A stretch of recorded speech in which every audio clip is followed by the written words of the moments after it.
नमस्कार मित्रों। आज जो टॉपिक लाया हूँ आप लोग के सामने, इसका नाम है नाटो, NATO, जिसे हिंदी में कहते हैं उत्तर अटलांटिक संधि संगठन, उत्तर अटलांटिक संधि संगठन, और इंग्लिश में इसे बोलते हैं नॉर्थ अटलांटिक ट्रीटी ऑर्गेनाइजेशन। अब हम इसमें जानेंगे कि नाटो है क्या।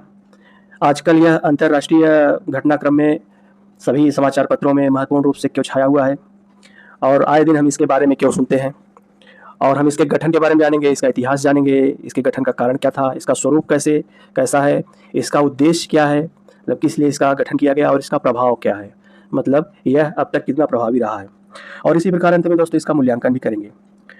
तो ये जो संगठन है नॉर्थ अटलांटिक ट्रीटी ऑर्गेनाइजेशन, तो सबसे पहले इसके गठन के बारे में हम जानेंगे।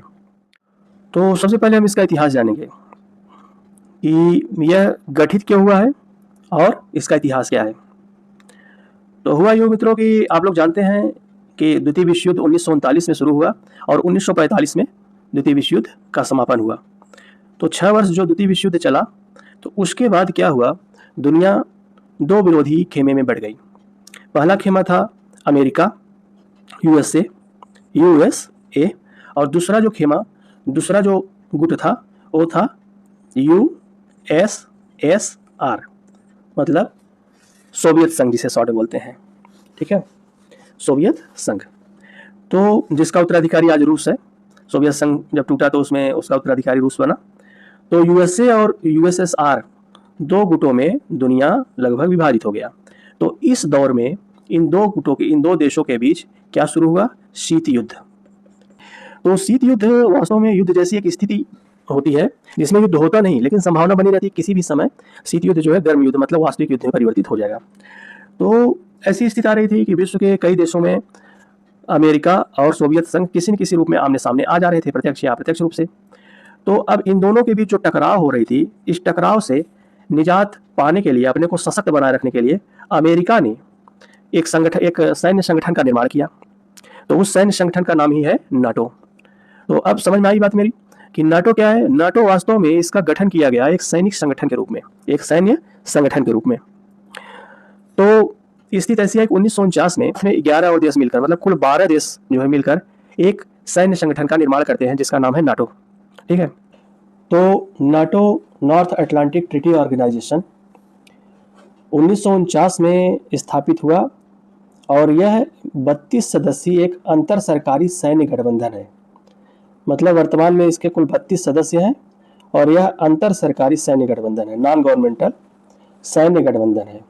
ठीक, इसका मुख्यालय ब्रुसेल्स में है और यह सामूहिक सुरक्षा के सिद्धांत पर काम करता है।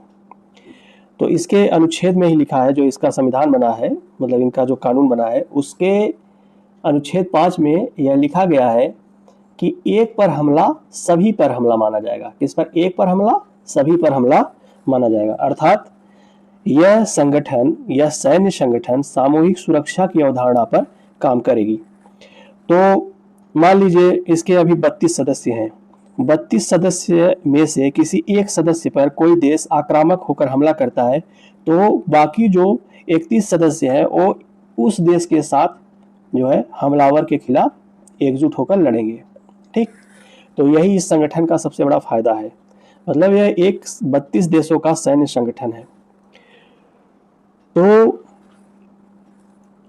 आखिर ये नाटो गठित क्यों हुआ?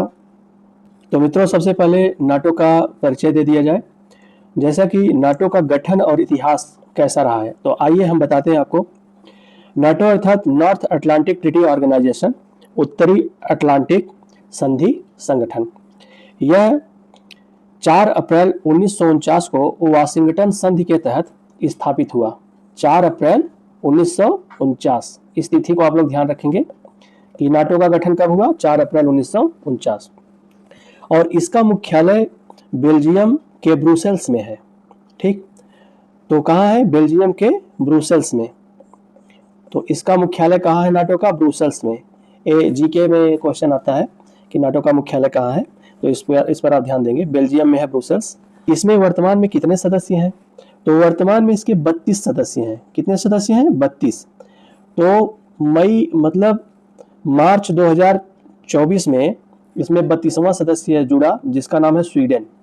तो मार्च 2024 में स्वीडन, ठीक है, 32वें सदस्य के रूप में नाटो में सम्मिलित हुआ है।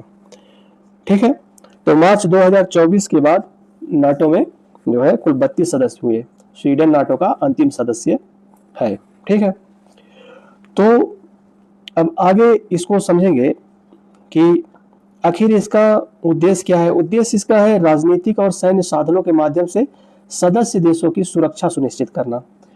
तो आखिर क्या ऐसी समस्या आ गई कि सदस्य देशों की सुरक्षा के लिए जो है ये संगठन बना हुआ है। ठीक है, तो सबसे पहले इसका मूल उद्देश्य जान लेते हैं, जो इसके संविधान में ही लिखा हुआ है। नाटो के संविधान का अनुच्छेद 5 अगर आप पढ़ेंगे तो उसमें लिखा है सामूहिक सुरक्षा का सिद्धांत दिया हुआ है। अर्थात यह एक सिद्धांत पर काम करता है कि एक पर हमला सभी पर हमला। इसका मतलब यह है कि नाटो के इस समय अगर 32 देश है तो 32 देश में से किसी एक देश पर अगर कोई अन्य देश हमला करता है तो नाटो के जो बाकी 31 देश है वो मिलकर उसके साथ आक्रामक देश के विरुद्ध लड़ाई लड़ेंगे। तो यही है सामूहिक सुरक्षा की अवधारणा। इसे कलेक्टिव सिक्योरिटी डॉक्ट्रिन कहते हैं। ठीक है दोस्तों, तो जिस समय नाटो बना हुआ था वाशिंगटन संधि के तहत 4 अप्रैल 1949 को जब गठित हुआ था, तो उस समय इसके सदस्य देश कितने थे, अर्थात इसके संस्थापक सदस्य देश कितने थे। तो उस समय नाटो के संस्थापक सदस्य देश कितने थे, 12। तो चलिए हम जान लेते हैं कि आखिर इसके गठन का कारण क्या था, किस लिए जो है नाटो का गठन किया है। आखिर किस कारण से जो है नाटो का गठन किया गया और उसका उद्देश्य क्या निहित उद्देश्य है। तो सबसे पहला जो कारण है इसके गठन का, सबसे पहला कारण ये है सोवियत संघ का डर। अब थोड़ा हम बैक में जाएंगे कि आखिर सोवियत संघ का डर क्यों, मतलब ये बातें क्यों उभर के आई। हुआ यो कि जब प्रथम विश्व युद्ध 1945 में समाप्त हुआ तो उसके बाद दुनिया दो विचारधाराओं में, दो महाशक्तियों में विभाजित हो गई थी। एक तरफ था USA, United state of America, संयुक्त राज्य अमेरिका, और दूसरे तरफ था यूएसएसआर। ठीक है, यूनाइटेड सोशलिस्ट सोवियत ऑफ रूस। ठीक है, रशिया मतलब सोवियत संघ। ठीक, तो दुनिया इन दो भागों में विभाजित हो चुकी थी और ये दो महाशक्तियां उभर के आए द्वितीय विश्व युद्ध के बाद 1945 के बाद। तो अब दोनों में अलग अलग विचारधाराएं भी चल रही थी। एक तरफ चल रहा था पश्चिमी लोकतंत्र की अवधारणा अमेरिका में, और सोवियत संघ में चल रही थी साम्यवादी लोकतंत्र की अवधारणा। ठीक है, दोनों अपने आप को स्वयं को लोकतांत्रिक देश कहते थे, लेकिन सोवियत संघ साम्यवादी लोकतांत्रिक देश मूल्यों को लेकर चल रहा था, साम्यवादी समाजवादी मूल्यों को लेकर, और जो अमेरिका था, अमेरिका जो है पश्चिमी लोकतांत्रिक अवधारणाओं को लेकर चल रहा था। तो अब अमेरिका को ये लगा कि ठीक है, हम दो महाशक्तियों के बीच टकराव हो रही है, लेकिन इस टकराव की स्थिति में जो है यूरोप के बहुत से देश बीच में आ रहे हैं। तो सोवियत संघ, जैसा कि आप लोग मैप में देखेंगे, सोवियत संघ यूरोप का हिस्सा है, यूरोप में ही सोवियत संघ आता है। ठीक, तो अमेरिका को यह डर था कि यूरोप के बहुत से देश सोवियत संघ के प्रभाव में आकर, दबाव में आकर साम्यवादी बनते जाएंगे, और ऐसा हो भी रहा था। साम्यवाद का प्रसार तेजी से हो रहा था। तो सबसे पहला जो डर था सबसे पहला जो कारण था नाटो के गठन का, वह था सोवियत संघ का डर। अर्थात सोवियत संघ की जो विचारधारा है, इसका साम्यवादी विचारधारा का पश्चिमी देशों में प्रसार न हो पाए और वह पश्चिमी लोकतांत्रिक मूल्यों को ही अपनाए रखे, अर्थात अमेरिकी खेमे में, अमेरिकी गुट में बने रहे। सीधी सी बात है, अमेरिका चाह रहा था कि यूरोप के देश हमारे ही ग्रुप में, हमारे ही गुट में, हमारे विचारधारा में बने रहे, इसमें साम्यवादी या सोवियत संघ का प्रभाव न हो। तो इस कारण से जो है पश्चिमी देशों को जो भय हो रहा था कि साम्यवाद का प्रसार हो जाएगा उनके देश में, तो इस भय से जो है वो किसके पास गए, उनकी नजदीकी हो गई अमेरिका के साथ। तो मित्रों, नाटो के गठन का जो दूसरा मुख्य कारण है वह है सामूहिक सुरक्षा की भावना। ठीक है, पहला जैसा मैंने बताया सोवियत संघ का डर, दूसरा है सामूहिक सुरक्षा की भावना। तो जैसा कि आप लोग जानते हैं कि दुनिया दो महाशक्तियों में विभाजित हो चुकी थी, एक अमेरिका और दूसरा यूएसएसआर, सोवियत संघ। तो आप जानते हैं कि जो महाशक्तियां हैं वो चाहती है कि बाकी अन्य शक्तियां उनके अधीन रहे। जैसे बड़ा बरगद रहता है अपने नीचे तमाम पेड़ों को जुटाए रखता है, उससे बड़ा नहीं होने देता है। तो ऐसे ही ये महाशक्तियां चाह रही थी कि दुनिया के जो बाकी देश हैं, खासकर यूरोप के देश, वो उनके खेमे में आ जाए, चाहे सोवियत संघ के खेमे में चले जाए, चाहे अमेरिका के खेमे में चले जाए। तो सामूहिक सुरक्षा, जब डर हुआ सोवियत संघ का यूरोपीय देशों को, तो उनके अंदर एक सामूहिक सुरक्षा की भावना जगी। अर्थात यहाँ इसके जो नाटो का आर्टिकल 5 है, जैसे पहले मैं बता चुका हूँ कि उसमें यह है कि एक सदस्य पर हमला सभी सदस्य पर हमला माना जाएगा। ठीक है, तो उस भावना से लोग प्रेरित हुए कि चलो ठीक है भाई, हम लोग एक साथ किसी हमले को या किसी लड़ाई को जीत नहीं सकते, लेकिन सामूहिक हो जाएंगे तो साथ मिलकर लड़ेंगे और साथ मिलकर जीतेंगे। और तीसरा मुख्य कारण है इसके गठन का, यूरोप में स्थिरता। यूरोप में स्थिरता, तो जैसा कि आप लोग जानते हैं दोस्तों कि एक छोटे से अंतराल में ही 1914 से लेकर 1945 तक यूरोप में ही 2 विश्व युद्ध हो चुका था। मतलब जो दोनों विश्व युद्ध हुआ उसका केंद्र क्या था? यूरोप। ठीक है, चाहे प्रथम विश्व युद्ध हो चाहे द्वितीय विश्व युद्ध हो। तो आखिर इन 20 वर्ष के अंतराल में 2 विश्व युद्ध का होना, और वो भी एक ही भूभाग में, यूरोप में होना, आखिर क्या ऐसी समस्या थी? इसका कारण ये था कि यूरोप में राजनीतिक स्थिरता और सुरक्षा सुनिश्चित नहीं था। तो जहां राजनीतिक स्थिरता नहीं होती, राजनीतिक उलटफेर होता है, तो वहां संघर्ष और युद्ध तो होता ही रहता है। तो इस परिस्थिति में यूरोप के सामने बड़ी समस्याएं थी, चाहे जर्मनी हो, चाहे फ्रांस हो, चाहे ब्रिटेन हो, चाहे पोलैंड हो, और भी अन्य देश, स्पेन हो, इटली हो, सबके सामने समस्या उत्पन्न हुई थी कि आखिर यूरोप में स्थिरता कैसे आएगी।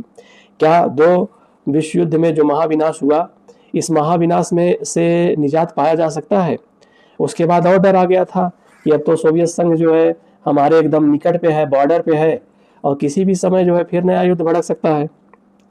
तो इसी कारण से यूरोप में स्थिरता के उद्देश्य से भी ये लोग नाटो के गठन की ओर प्रेरित हुए। चौथा कारण है अमेरिका यूरोप सहयोग। तो मित्रों, जैसा कि आप जानते हैं कि महाशक्ति के रूप में एक महाशक्ति थी अमेरिका और दूसरी महाशक्ति सोवियत संघ। तो इन लोगों को, यूरोप के देशों को ये लगा कि हम जो है अमेरिकी खेमे में जाएं, यही सबसे बढ़िया रहेगा, क्योंकि हमारे जो लोकतांत्रिक मूल्य है, हमारी जो राजनीतिक व्यवस्था है, वह अमेरिकी लोकतांत्रिक मूल्य और राजनीतिक व्यवस्था से मिलती जुलती थी।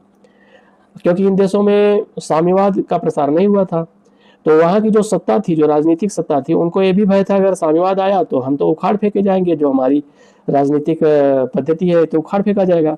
तो एक डर ये भी था इन देशों के समक्ष। तो इसलिए जो है अमेरिका और यूरोप के बीच जो है नज़दीकी आई, और नज़दीकी में जो है सहयोग की भावना हुई।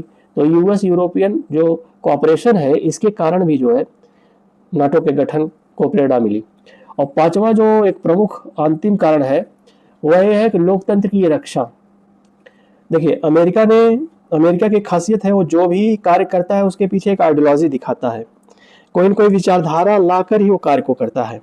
जैसे आप देखे होंगे, जब इराक पर हमला किया तो कहा अमेरिका के हम लोकतंत्र की स्थापना के लिए इराक पर हमला कर रहे हैं।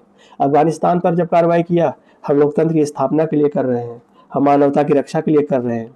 अभी ईरान हुआ, वहाँ भी अमेरिका ने, आप देखे होंगे कि अमेरिका ने यह बताया कि देखो यहाँ तानाशाही है, यहाँ खलीफा का शासन है, तानाशाही है, हम इसको खत्म करके हम यहाँ पे लोकतंत्र लाएंगे और लोकतांत्रिक बनाएंगे, क्योंकि हमें जो दकियानुशी विचारधारा वाला शासन है इसको हम समाप्त कर देंगे। ठीक, तो अमेरिका की खासियत है, अमेरिका कोई भी कार्य करता है विश्व में तो उसको विचारधारा की अमली जामा पहनाता है। तो नाटो के गठन के पीछे भी एक विचारधारा दिया कि हम नाटो का गठन इसलिए कर रहे हैं क्योंकि हमें लोकतंत्र की रक्षा करनी है। तो लोकतंत्र की रक्षा किससे करनी है? साम्यवाद से, साम्यवाद से। अब देखिए, सोवियत संघ साम्यवादी लोकतंत्र मानता था, साम्यवादी विचारधारा को साम्यवादी लोकतांत्रिक विचारधारा मानता था, और अमेरिका जो है साम्यवादी विचारधारा को जो है लोकतंत्र का विरोधी मानता था, क्योंकि वो पश्चिमी लोकतांत्रिक विचारधारा का समर्थक था। तो अमेरिका का कहना था कि अगर यूरोप में लोकतंत्र की रक्षा करनी है तो हमें नाटो का गठन, एक मजबूत सैन्य संगठन का गठन करना होगा, जिसका नाम आगे चलकर पड़ा नाटो। ठीक है, चलिए मित्रों, हम आगे बढ़ते हैं, इसके कार्य को देखेंगे। तो नाटो का जो फंक्शन है, ये 4 प्रमुख फंक्शन सामने आता है। सबसे पहला कार्य है सामूहिक सुरक्षा। तो जैसा कि गठन में भी ये स्पष्ट किया गया कि इसका गठन का भी मुख्य कारण यही था कि सामूहिक सुरक्षा प्रदान करना। तो नाटो का जो संविधान बना उसके आर्टिकल 5 में ये कहा गया कि एक पर हमला सब पर हमला माना जाएगा, अर्थात किसी एक देश पर हमला मतलब सभी पर हमला माना जाएगा और सब लोग उससे उस हमलावर से मिलकर निपटेंगे। तो इस प्रकार अगर देखा जाए तो इसका सबसे प्रमुख और पहला कार्य है सामूहिक सुरक्षा प्रदान करना अपने सदस्य देशों को। तो वर्तमान में नाटो के कितने देश हैं? 32 है। तो ये 32 जो सदस्य देश हैं इनको सामूहिक सुरक्षा प्रदान करना नाटो का सबसे पहला कार्य है। दूसरा कार्य है संकट प्रबंधन, क्राइसिस मैनेजमेंट। जैसा कि जानते हैं मित्रों कि हमेशा युद्ध होता नहीं है, युद्ध तो कभी कभार होता है, लेकिन जो संकट होता है, संकट चाहे प्राकृतिक हो चाहे अन्य प्रकार की संकट हो, जो भी मानवीय संकट हो या क्षेत्रीय संघर्ष हो, प्राकृतिक आपदा हो, इन सभी में यह नाटो का जो संयुक्त सेना है वह सहयोग, शांति सेना और मानवीय सहायता के रूप में कार्य करता है। ठीक है, मान लीजिए कहीं पे भूकंप आ गया तो इनकी जो सेना है, नाटो सेना है, तो सहयोग की भावना से वहां पे उस क्षेत्र में आपदा प्रबंधन के लिए बचाव कार्य करेंगे। ठीक है, तीसरा कार्य है इसका सहयोग आधारित सुरक्षा। तो सहयोग आधारित सुरक्षा प्रदान करना मतलब ये होता है सैन्य प्रशिक्षण। तो जैसे जो 32 देश सदस्य देश है नाटो के, उनके बीच उनकी जो सेनाएं हैं उनके बीच सैन्य प्रशिक्षण देना, मतलब एक संयुक्त सैन्य प्रशिक्षण का होना, सेनाओं के बीच सहयोग की भावना, नई तकनीकी से परिचित होना, नई नई तकनीकी को जानना, युद्ध के नए कौशल को समझना। तो यह सब कार्य जो है नाटो करता है। ठीक, और चौथा जो कार्य है आतंकवाद विरोधी अभियान। जैसा कि जानते हैं कि वैश्विक और क्षेत्रीय स्तर पर कई प्रकार के आतंकवाद फैले हुए हैं। तो अंतरराष्ट्रीय स्तर पर जो आतंकवाद की चुनौतियां हैं उससे निपटने के लिए नाटो आपस में जानकारी, खुफिया जानकारी साझा करते हैं नाटो देश। ठीक, इससे क्या होता है, इससे सदस्य देशों की जो सीमाएं हैं वो सुरक्षित रहती है। मतलब किसी देश में आतंकवादी कार्रवाई होने वाली है तो बाकी अगर अन्य सदस्य देश को पता चलता है कि उस देश में ऐसी कार्रवाई, ऐसी स्थिति होनी है तो पहले से वो सचेत कर देते हैं कि यह समस्या आने वाली है, इससे जो है हम मिलकर लड़ेंगे। ठीक, तो इस प्रकार से यह 4 कार्य है नाटो का। तो मित्रों आगे हम इसके महत्व पर प्रकाश डालेंगे। जैसा कि हम लोग जानते हैं कि जब नाटो का गठन हुआ था 4 अप्रैल 1949 को, तो उस समय इसके 12 संस्थापक देश थे।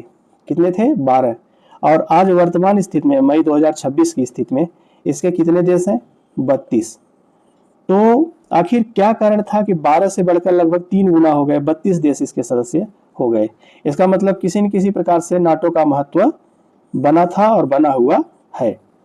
तो पहला महत्व जो निकल कर आता है सामने, पहला महत्व यह है कि वैश्विक स्थिरता प्रदान करना। ठीक, तो हुआ यो कि आप जानते हैं कि यूरोप वह क्षेत्र था जहां पर 20 वर्ष के अंतराल में 2 विश्व युद्ध हो गए। 1919 में पहला विश्व युद्ध समाप्त हुआ तो 1939 में फिर शुरू हो गया। तो सोचिए कि ऐसा महाद्वीप जिसमें 20 वर्ष के अंतराल में 2 विश्व युद्ध हो जा रहे हैं, वहां पे कितनी बड़ी अस्थिरता की स्थिति है। तो इस अस्थिरता से निपटने के लिए ही तो नाटो का गठन किया गया था। तो ऐसी स्थिति में वैश्विक और क्षेत्रीय स्थिरता लाने में नाटो बड़ी महत्वपूर्ण भूमिका निभाई। और देखिए दूसरे विश्व युद्ध 1945 के बाद यूरोप में कोई भी बड़ा युद्ध आपको दिखाई नहीं देगा। जो भी दिखाई देगा छोटा मोटा युद्ध दिखाई देगा, लेकिन बड़ा कोई भी युद्ध उसके बाद दिखाई नहीं देता। तो कहीं न कहीं ये जो वैश्विक स्थिरता, क्षेत्रीय स्थिरता लाने में नाटो जो है महत्वपूर्ण भूमिका निभाई।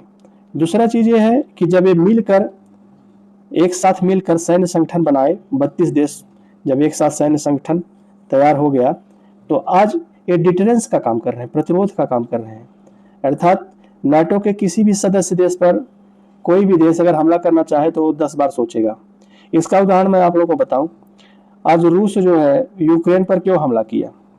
आज रूस यूक्रेन युद्ध किस लिए हो रहा है? इसलिए हो रहा है क्योंकि रूस को यह अंदेशा हुआ कि यूक्रेन नाटो में सम्मिलित होने जा रहा है।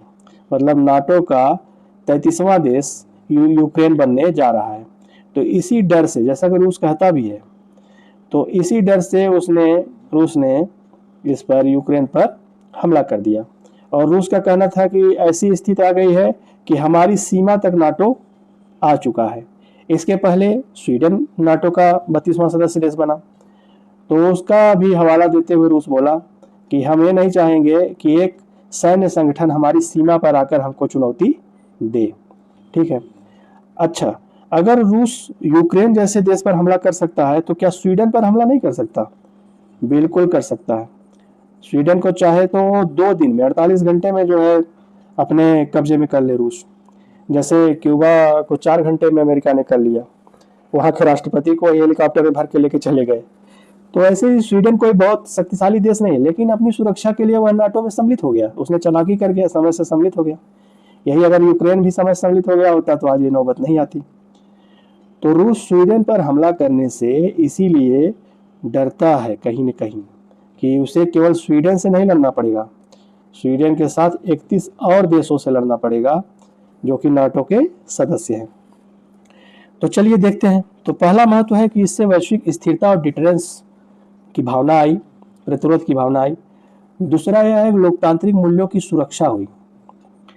दूसरा महत्व यह है कि नाटो के गठन से लोकतांत्रिक मूल्यों की सुरक्षा और प्रगाढ़ हुई।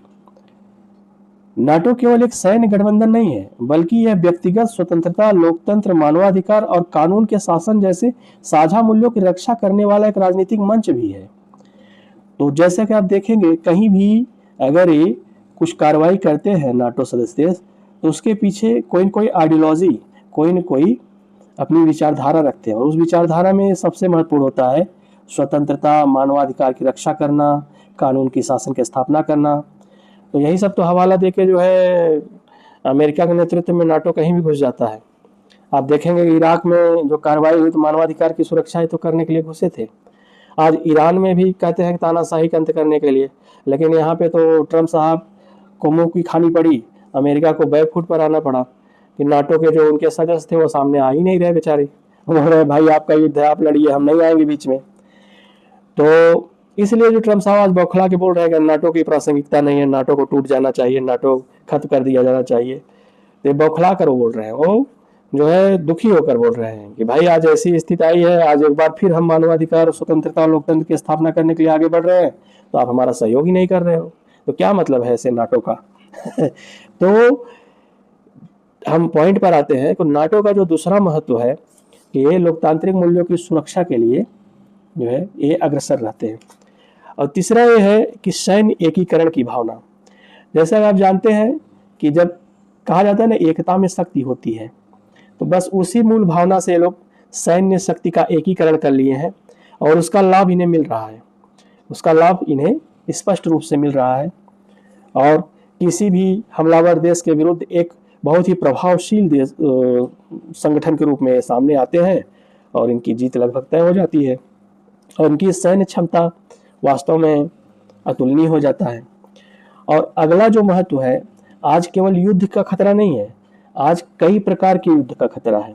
पारंपरिक युद्ध अब समाप्त हो चुका है, अब जो नए उभरते खतरे हैं उनसे मुकाबला करना इनके लिए नई चुनौती है।